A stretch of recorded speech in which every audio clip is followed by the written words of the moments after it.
ne sais pas si vous suivez le feuilleton de la mise en place des nouveaux Vélib à Paris, mais aux médias, on s'est dit que ça valait la peine. Alors, historiquement, c'est l'entreprise JC-Deco qui était le concessionnaire de ces Vélib, mais c'est maintenant Smooth & Go et son fameux nouveau vélo libre, en libre service révolutionnaire, c'est écrit sur leur site, qui fait rouler les Parisiens.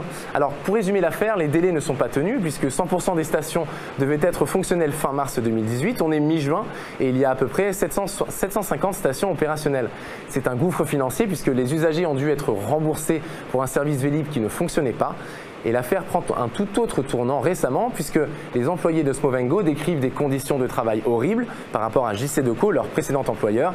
Alors je prends pour exemple des primes de nuit qui passent de 45% de majoration à 10% de majoration de salaire, une baisse du prix du panier repas et des week-ends de travail payés comme des jours de semaine. 70 employés se sont mis en grève et une trentaine d'entre eux a été virée par Smooth & Go. Et pour en parler, on a avec nous Racine Ouagé Diallo, bonsoir. Bonsoir. Ansoumana Kargbo, bonsoir. Vous êtes deux employés, deux ex-employés du coup de l'entreprise.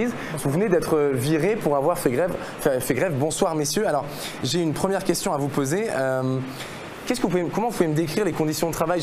J'ai rappelé quelques-unes de vos conditions de travail à Smooth & Go. Est-ce que vous travailliez avant chez Deco et est-ce que vous pouvez comparer du coup les deux expériences? Oui, on travaille chez Deco. Moi, ça fait 9 ans que je travaille chez Deco. Ça veut dire que je fais partie des plus anciens. D'accord. Donc, on avait de l'expérience. J'étais technicien borne. J'avais à mon actif avec moi 2 personnes que je gérais. On allait sur le terrain et voilà. Et depuis que Smooth & Go a repris la concession, vous avez vu vos conditions de travail se détériorer. Oui, vous pouvez m'expliquer un petit peu sur le terrain ce que ça donne? Oui, franchement, c'est un bordel comme pas possible parce qu'à la base, quand on a signé le contrat avec eux, ils nous ont pas mis dans nos postes qu'on avait avant. C'est-à-dire qu'il y avait des techniciens qui se sont retrouvés régulateurs. C'est quoi régulateurs? Les régulateurs, c'est ceux qui ont des camionnettes avec des remorques et des vélos derrière. C'est pour mettre des vélos dans des stations qui ne sont pas fournies par exemple. Voilà, exactement. Eux qui régulent tout ce qui est vélo, le déplacement des vélos d'un côté, d'une station à l'autre. On les appelle des régulateurs. D'accord. Du coup, il y a certains de vos collègues qui ont été changés d'emploi. Changés d'emploi à leur insu. À leur insu, voilà. Est-ce qu'il y a d'autres conditions de travail qui sont détériorées, Ansoumana? Dites-moi un petit peu. Oui, justement parce que vu que moi aussi je suis un ex-cyclo, ça fait 10 ans que j'étais chez Cyclocity. Et on a cette expérience qu'on a ramenée chez Smooth & Go. C'est quoi l'expérience? C'est que nous, quand on est arrivé chez Smooth & Go, on n'était pas formés. Donc du coup, avec notre propre expérience et notre savoir-faire, on a fait avancer Vélib 2, on appelle ça. Ouais. Et par rapport à la question que vous avez nous a posée, c'est que effectivement, on était chez Cyclocity auparavant, on avait 45% de majoration de nuit. Et aujourd'hui, il y a des gens qui sont perdus 700 €. Par mois, parce que, bien sûr, parce que là, ça tombe à 10%. Et 10%, et surtout parlant de tickets restaurants. Les tickets restaurants, on avait des paniers repas. Les paniers repas, c'était 12 €. Et aujourd'hui, on se retrouve à 7,73. 5,73. Et il n'y a pas que ça. On n'avait pas des outils. Ça veut dire que des outils de travail, on n'avait pas. Et sur tout ce qui est voiture, par exemple, tout ce qui est secours et tout, des attestations d'assurance, ça n'avait pas. Ça veut dire que nous, on va sur le terrain avec notre savoir-faire. Sans les bons outils. Justement, parce que nous, on connaît, on sait comment ça se passe et tout. Et surtout, ils ont ramené leur système prototype. Que je pense que les Parisiens, ils savent très bien que ces vélos-là, ces prototypes, ça a été testé dès cette année-là sur Paris. Mais grâce à notre expérience qu'on avait auparavant, au bout de 3 jours, on a compris le système. C'est qu'on n'avait pas des vêtements qui vont avec. Surtout, il faisait froid. Ouais. On n'avait pas des tenues vestimentaires adéquates et tout. Et aussi, les pantalons, on n'avait que des pantalons tellement...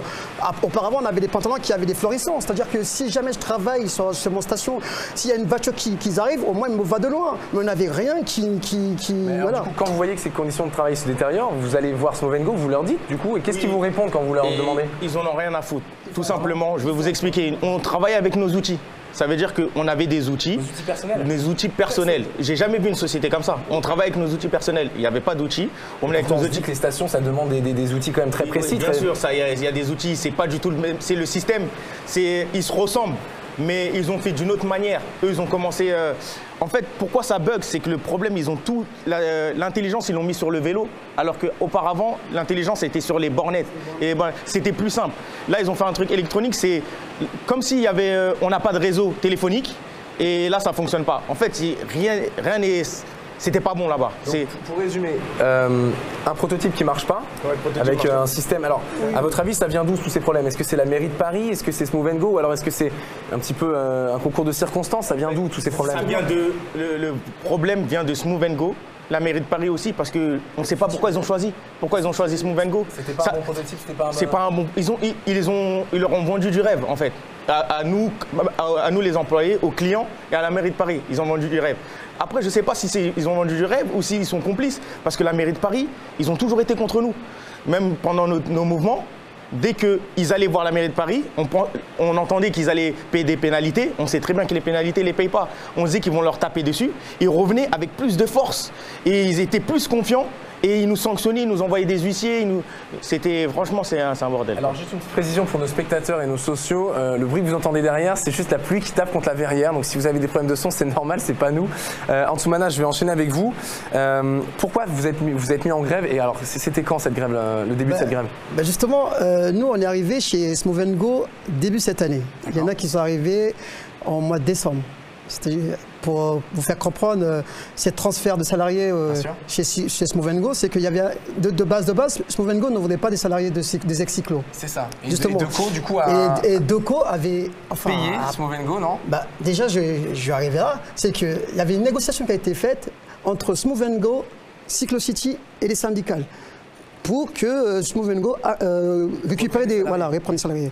Mais justement, cet argument-là, ça a traîné.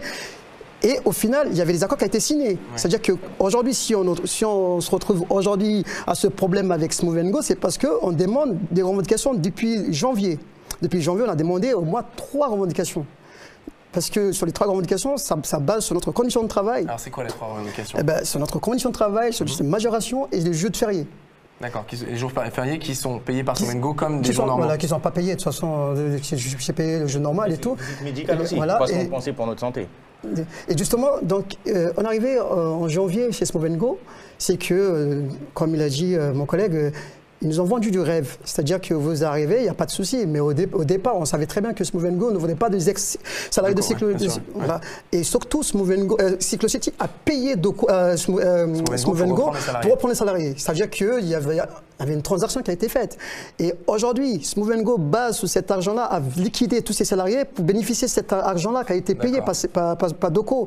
Donc, les revendications qu'on a demandées, les réponses qu'on a eues auprès de notre direction, ils disent que c'est pas faites grève. C'est le seul moyen qu'on va vous entendre en fait. Ça veut dire qu'ils nous ont incité à faire grève. Et donc vous faites grève et du coup vous faites virer. Justement. Comment ça se passe ce moment-là? Comment vous apprenez que vous êtes viré? D'un courrier. Un courrier. On a d'abord eu des échos. Parce qu'il y a des bruits de couloir qui parlent partout, comme il vous dit, les cadres.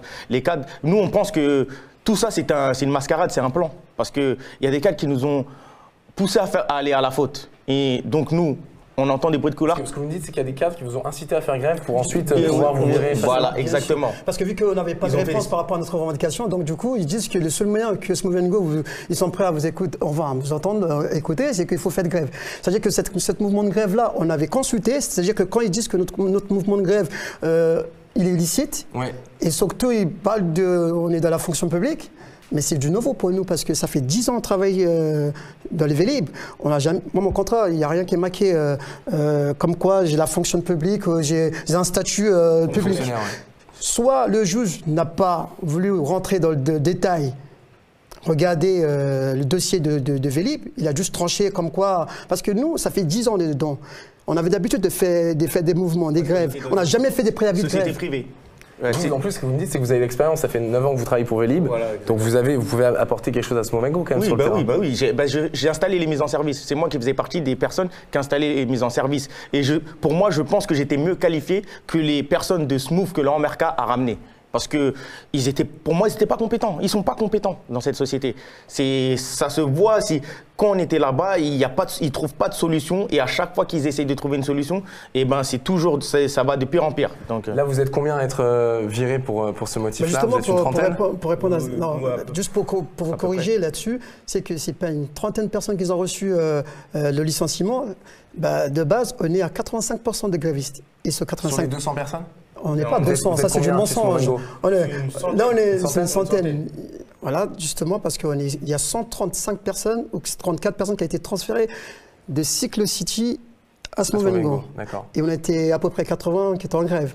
Et donc, les courriers, on commence à les recevoir depuis hier. Ça veut dire que tous les grévistes, ils vont tous recevoir, parce qu'on a tous un avis de passage d'un postier. Donc, du coup, voilà.